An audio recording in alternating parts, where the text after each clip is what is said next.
અને આજે હું મગનું શાક બનાવવાની છું. તેના માટે મેં થોડુંક તેલ લીધું છે, જીરું નાખ્યું, હિંગ નાખ્યું અને મીઠા લીમડાનું પાન નાખ્યું.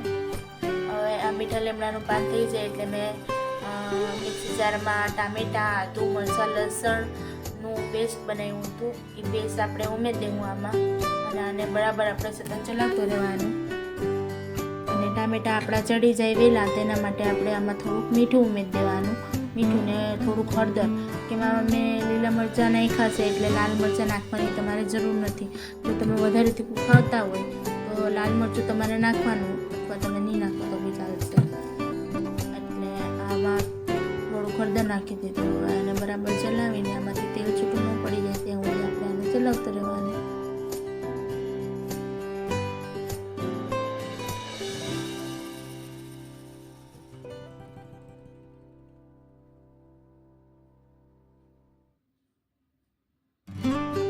જોઈ શકો છો હવે અમારું તેલ આ છૂટું પડી ગયું છે.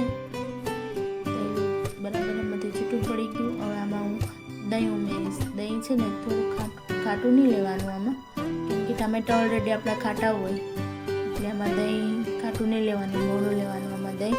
એટલે 2 ચમચી આમાં હું દહીં ઉમેરીશ, નાની ચમચીથી 2 ચમચી દહીં.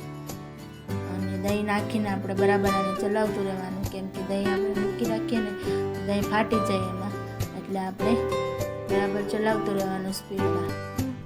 પછી આપણા આ દહીં નાખી દીધું. હવે આમાં મગ મેં બાફેલા હતા ને તે આમાં મગ ઉમેરી દેવું.